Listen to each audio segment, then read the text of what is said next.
Siz uning obrazida, uning xayolida qanday insonsiz? Siz uning xayolida qanday insonsiz? Ongingizga birinchi kelgan shaxs bo'yicha o'ylang. U sizni qanday ko'radi?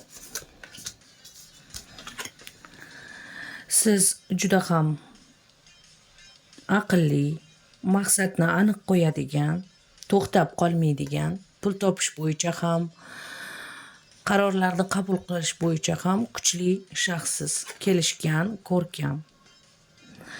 Hamda sizga bas kelish qiyin. Ya'ni siz bilasiz, siz o'zingiz nima xohlashingizni aniq bilasiz.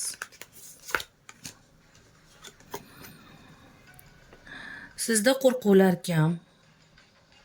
Qiyinchiliklar bo'lsa ham qiyinchilikdan chiqishga harakat qilasiz. O'z qaroringizni hurmat qilasiz. Hatto sizda qiyin holatlar bo'lsa ham siz tezda o'zingizni qo'lga olasiz, yangicha yo'nalishni boshlay oladigan shaxssiz.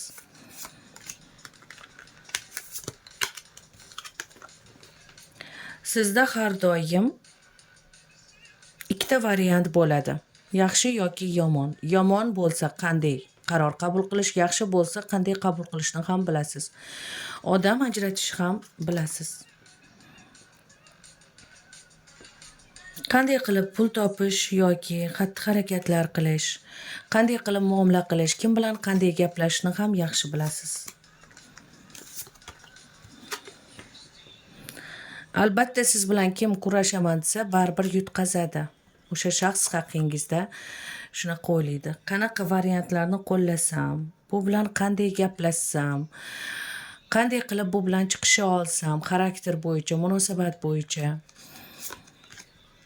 Chunki u juda ham kuchli, go'zal. Bundan tashqari sizda xaridorlaringiz ham ko'p, onlayn biznesingiz ham bor va siz borgan joyda atmosfera o'zgaradi. Siz boshqachasiz. Ha, siz boshqachasiz. Ko'p narsaga yolg'iz o'zingiz qaroringiz bilan erishasiz. Va omadlisiz. Aynan sizni omadli ekanligingiz, maqsadingizni aniq qo'yishingiz va o'zingizni hurmat qilishingiz uni qiziqtiradi. Marhamat.